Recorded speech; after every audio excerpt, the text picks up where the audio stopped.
bem? Sejam todos bem-vindos ao nosso encontro de hoje da Palavra do Senhor, quarto encontro do livro de Gênesis. Paz e bem para você, querido ouvinte da Rádio Barroso Mix. Eu sou o catequista Rafael Henrique, aqui novamente nessa quinta-feira eucarística. Chegamos então agora, meus irmãos, ao coração pulsante do livro de Gênesis, hein? Ontem nós vimos como a humanidade caiu, né, cada vez mais fundo no pecado, desde Caim até a história da Torre de Babel, mas também vimos a misericórdia de Deus sempre presente, né? Hoje vamos conhecer os patriarcas, meus irmãos. Começando por Abraão, o homem que mudou a história da salvação. Olha, então ontem, né, paramos ali na Torre de Babel, não foi? Então depois de Babel, quando a humanidade estava dispersa e confusa, Deus fez algo surpreendente. Em vez de falar com toda a humanidade, ele escolheu um homem, para, através dele, abençoar todos. É o método de Deus, escolher um para salvar muitos. Ele tinha escolhido Noé, né, para salvar a humanidade do dilúvio, escolheu Moisés para libertar o povo, depois vai escolher Maria para trazer Jesus. E escolheu agora Abraão para ser o pai da fé. Mas quem era Abraão, hein? Abraão, seu nome original nem era esse, era Abrão, né? Sem um A ali, sem um A. E ele vivia lá em Ur dos Caldeus, lá na Mesopotâmia, que hoje em dia é o Iraque. Abraão era rico, tinha rebanhos, tinha servos, uma vida estabelecida, mas ele era pagão. Sim, Abraão adorava ídolos, como todos lá em sua terra. Abraão tinha 75 anos e a sua esposa Sara era estéril. Então, do ponto de vista humano, fim da linha, né, meus irmãos? Sem filhos, sem futuro, sem esperança de descendência.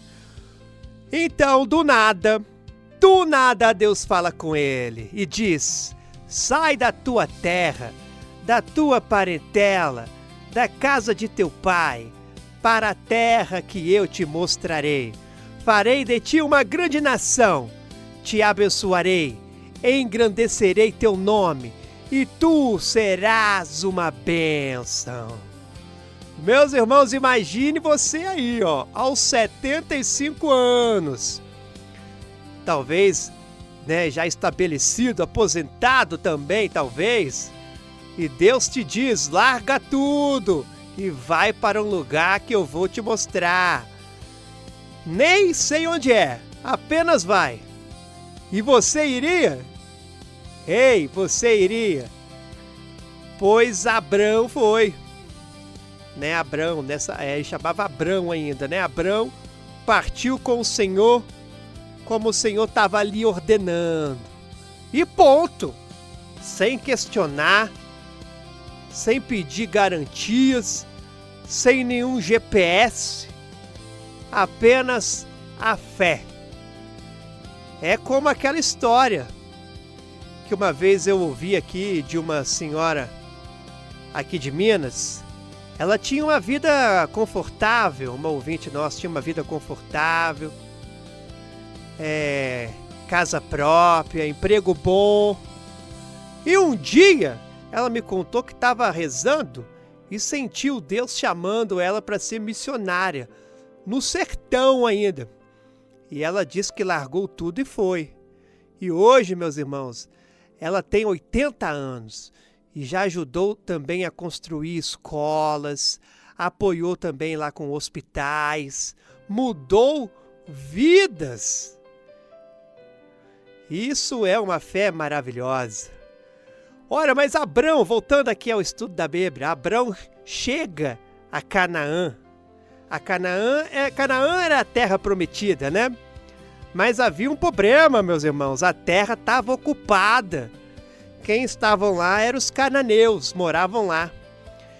E para piorar, veio uma fome terrível. A terra prometida com fome? Olha, como assim a terra prometida com fome? Sim, Deus testa a fé. É como quando você reza pedindo um emprego. Consegue e no primeiro mês a empresa já entra em crise. Isso aconteceu comigo, meus irmãos. Há muito tempo atrás, quando eu trabalhava numa empresa de calçados, comecei a rezar para ver se a empresa se reerguia e eu não perdesse o emprego. E aí, você desiste ou você confia? Então Abrão, ele desce ao Egito. E aqui ele mostra que os santos também erram, né? Então, com medo de ser morto por causa da beleza da sua esposa Sara, ele pede para ela dizer que é sua irmã. E aí, é uma mentira? Uma meia-verdade? Olha, Sara era sua meia-irmã, mas também era esposa, né? O medo fez Abrão fraquejar. Até o pai da fé teve medo. Eu acho que isso serve de consolo, então, não é, meus irmãos? Isso nos consola, não é? Deus usa pessoas imperfeitas. E Deus, então, protege Sara, envia pragas ao faraó, e eles saem do Egito ricos. Eles voltam para Canaã, mas agora surge outro problema. Abrão e seu sobrinho Ló tinham tantos rebanhos que a terra não comportava os dois. Então os servos ficavam brigando. E aí, o que fazer, hein? Abrão, mesmo sendo o tio, né, o mais velho, o que tinha direito, né, de escolher primeiro, diz a Ló: escolhe tu primeiro. Se fores para a esquerda, eu irei para a direita. Generosidade, desapego, né, meus irmãos? Confiança que Deus cuida. Ele estava confiante. Então Deus, ou melhor, Ló escolhe a melhor terra. Ele escolhe o Vale do Jordão, perto de Sodoma. Ele escolheu pela aparência. E ele se deu mal. Abraão, né, ficou com as montanhas, que aparentemente, olhando assim, parecia pior. Mas com Deus, estava com Deus lá, meus irmãos. Tinha Deus naquela montanha. Melhor terra ruim com Deus que terra boa sem Ele. E Deus renova então a promessa e diz: toda essa terra que vês, darei a ti e a tua descendência para sempre. Farei tua descendência como a terra, como o pó da terra. Como assim descendência, hein? Abrão já tinha 80 anos, Sara 70, sem filhos. Mas Deus prometeu. Então o tempo passou, né? 85 anos e nada. 90 anos, nada. E Sara tem uma ideia e diz: olha, já que eu não posso ter filhos, deita-te com a minha serva Agar. Olha, é estranho, né? Mas era um costume lá da época. Isso não é legal, mas não é ideal. Abrão até aceita. Então a Agar engravida e nasce Ismael. E Abrão pensa: é esse o filho da promessa, meu filho Ismael. Mas não era. Deus aparece então quando Abrão tem 99 anos. 99, hein? E diz: Eis minha aliança contigo. Serás pai de uma multidão de nações. Não te chamarás mais Abrão. A partir de agora você se chamará Abraão. Mudança de nome, mudança de identidade. E o sinal da aliança, hein? A circuncisão. Cada homem levaria no corpo a marca da aliança. É como aquela aliança que a gente usa de casamento. Mas a de Abrão era no próprio corpo. E então, a promessa impossível, meus irmãos. Sara, tua mulher te dará um filho. Sara, ouvindo, atrás da tenda até riu. 90 anos, menopausa há décadas, e vai ter filho? Impossível. Mas Deus pergunta: existe algo impossível para Deus? E essa pergunta ecoa até hoje. Existe? Ei, eu pergunto para você, existe algo impossível para Deus na sua vida? E o impossível aconteceu. Sara engravida e nasce Isaac. O nome Isaac significa riso, porque Sara riu, mas também porque trouxe alegria. Com 100 anos, Abraão é pai. Com 90, Sara é mãe. Quando Deus promete, meus irmãos, Deus cumpre, mesmo que demore, mesmo que pareça impossível. Mas então vem a prova máxima. Agora vem a prova máxima. Porque Isaac cresceu. Ele era, filho único, amado, a promessa realizada. E Deus diz a Abraão. Você já até sabe, o que Deus disse. Abraão, toma teu filho, teu único filho Isaac, a quem amas, e oferece-o em holocausto no monte que eu irei te indicar.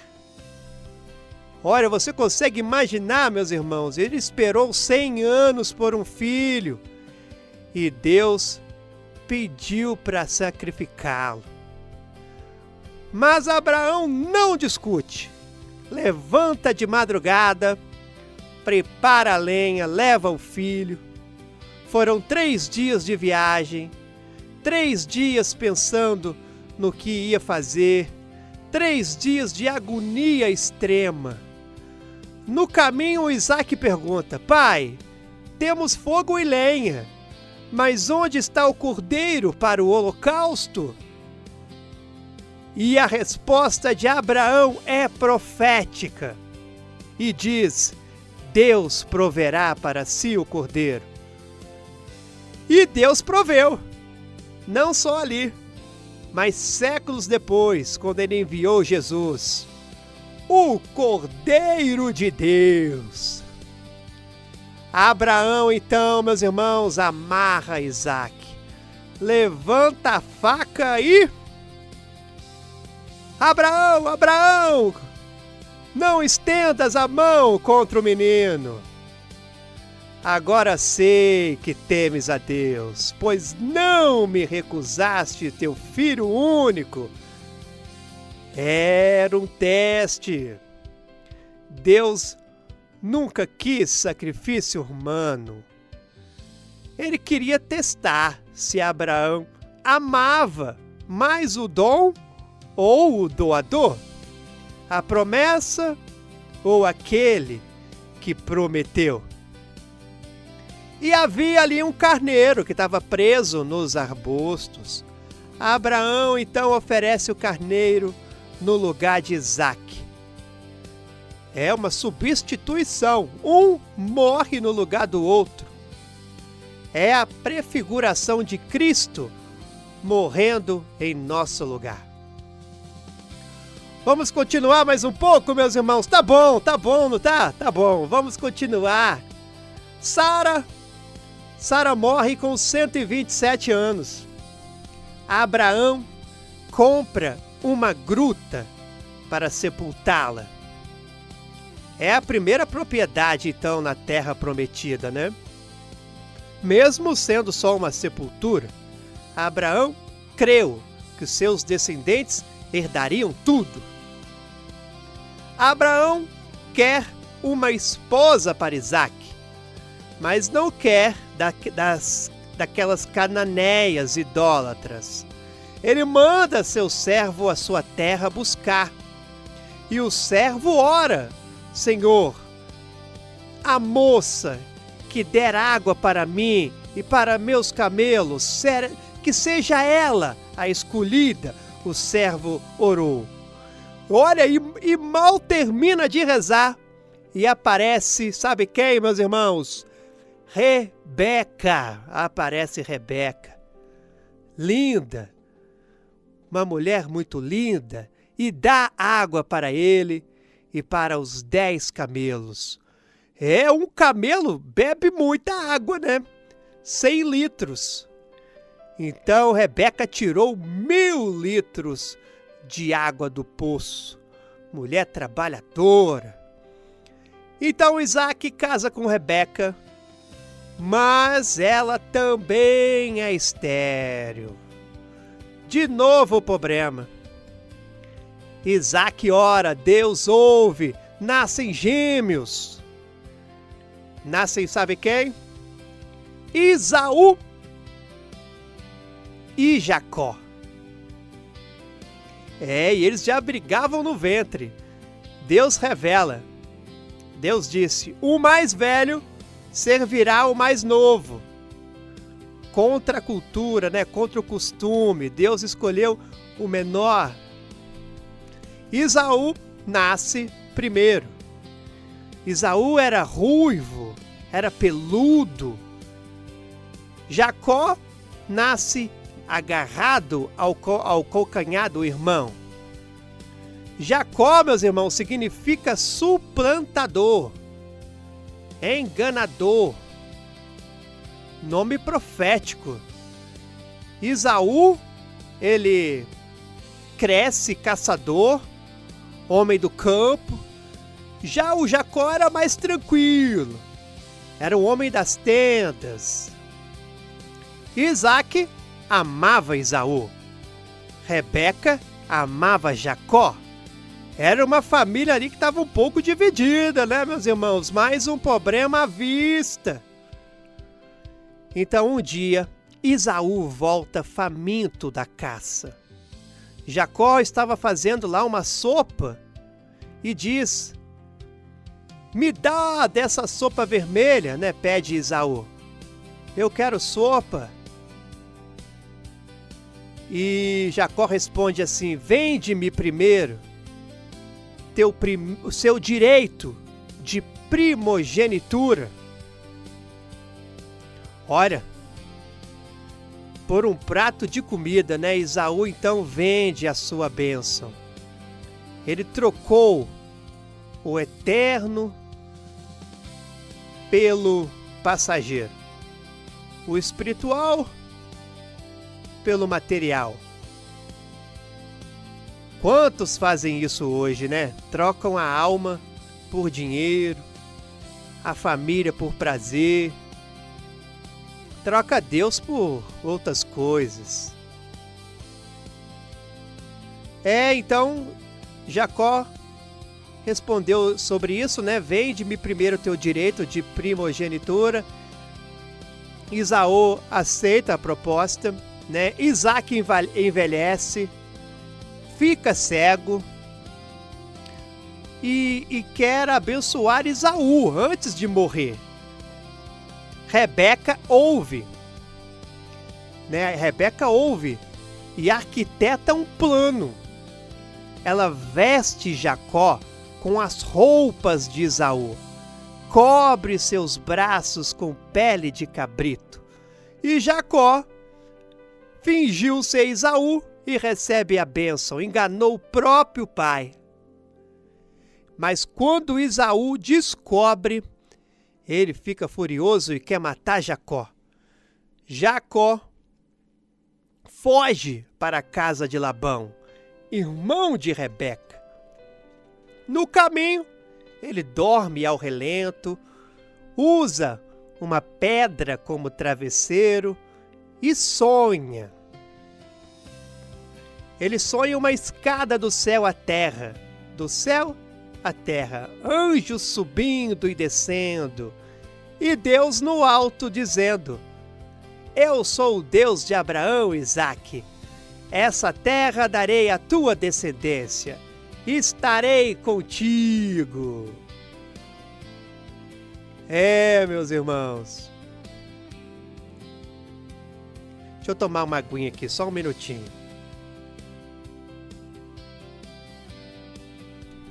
Então, Jacó acorda assombrado. Deus está nesse lugar e eu não sabia? E faz um voto. Se Deus me proteger, me der pão e roupa, e eu voltar em paz, o Senhor será meu Deus e darei o dízimo de tudo. Então, quando chega na casa de Labão, ele vê Raquel no poço, e era amor à primeira vista. Trabalha 7 anos para casar com ela.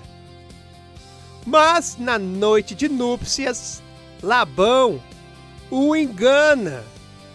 Ele dá a ele Lia, a filha mais velha. Ora, veja então que o enganador foi enganado, hein? Jacó reclama Labão. E Labão diz: aqui não se dá a nova antes da velha. Jacó trabalha então mais 7 anos por Raquel. 14 anos por amor então, né? 7 mais 7. Com Lia, com Raquel, com as servas delas, Jacó então tem 12 filhos. Esses 12 filhos serão os 12 patriarcas das 12 tribos de Israel. Deus já começa aqui a transformar a bagunça humana então em história de salvação. E depois de 20 anos, Jacó volta para casa. Mas Esaú vem ao encontro com 400 homens. Jacó manda presentes, divide a família e de noite fica sozinho. E o homem luta com ele até o amanhecer. Quem era, hein, que lutou com ele até o amanhecer? Ora, era um anjo, o próprio Deus. E Jacó não desiste, né? Mesmo quando seu quadril é deslocado, e diz: não te soltarei sem que me abençoes. Qual é teu nome? Ele diz: Jacó. Não te chamarás mais Jacó, mas Israel, pois lutastes com Deus e com os homens e venceste. Meus irmãos, Israel significa aquele que luta com Deus. Jacó, o enganador, então vira Israel, o lutador de Deus. E o encontro com Esaú, hein? Será que teve briga? Será que teve vingança? Não, meus irmãos, em vez de vingança, teve um abraço. Em vez de morte, teve perdão. 20 anos transformaram os dois. O tempo, ele cura, Deus transforma. Mas a história continua dramática. Diná, que é filha de Jacó, ela é violentada.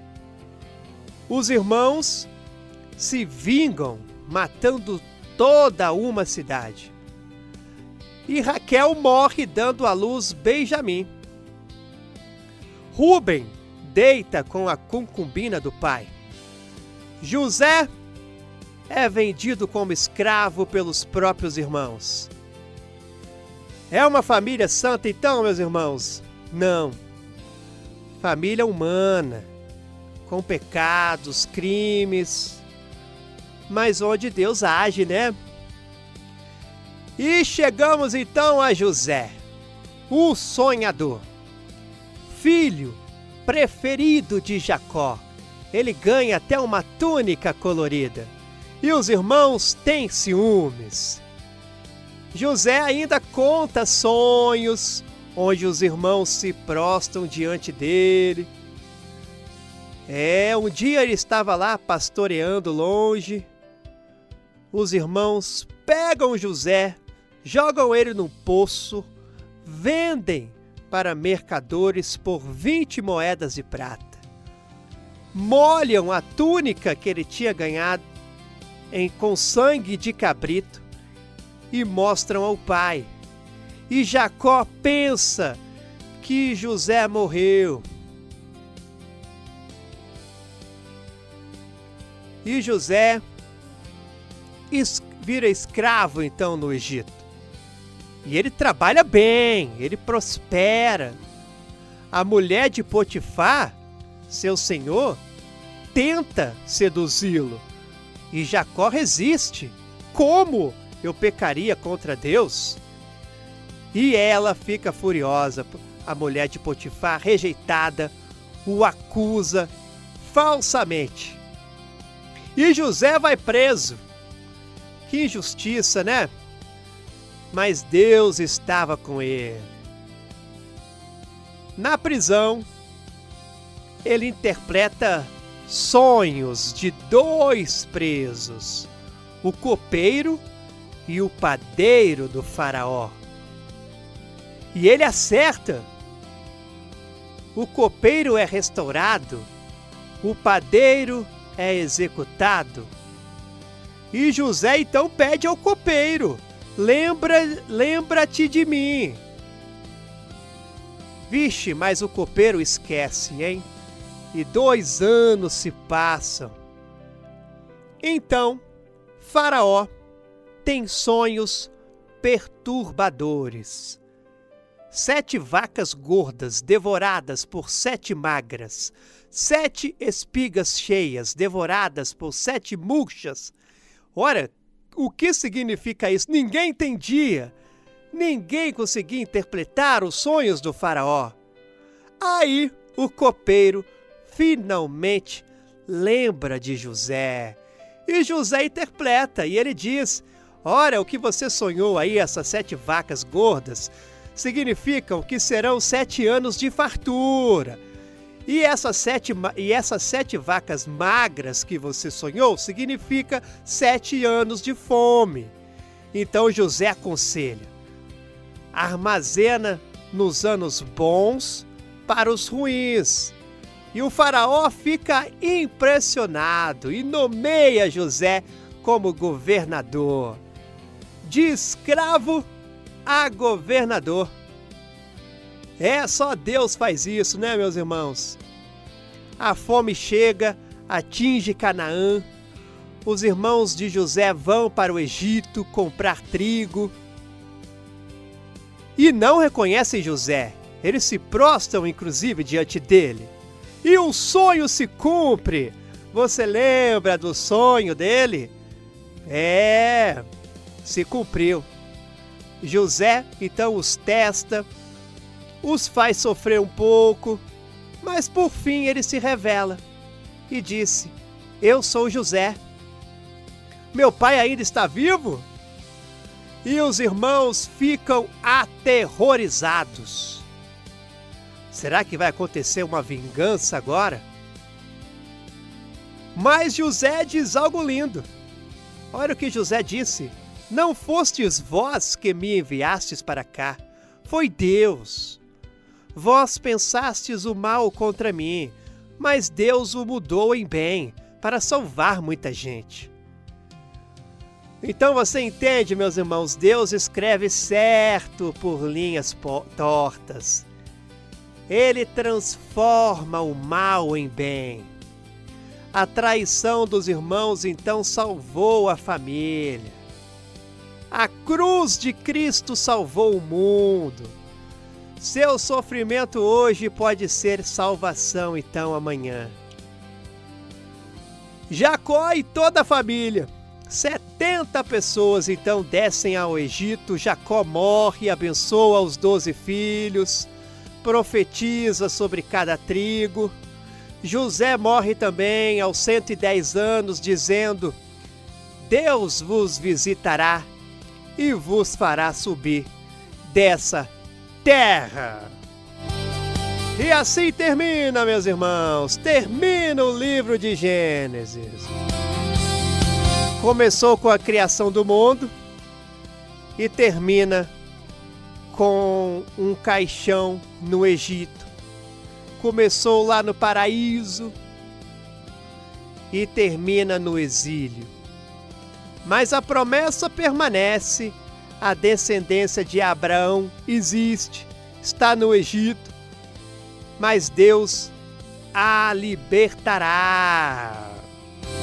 Amanhã, meus irmãos, será o nosso último encontro do livro de Gênesis. Amanhã, sexta-feira, a gente vai fazer uma grande síntese. Vamos ver como tudo em Gênesis aponta para Cristo. Vamos aprender também como aplicar essas lições em nossa vida. Como ser Abraão, hein? Em tempos de tanta incredulidade. Como ser José em tempos de injustiça. Como manter a fé quando tudo parece perdido. Não perca, hein? Amanhã, nosso último encontro do livro de Gênesis nessa semana. Amanhã, na Rádio Barroso Mix.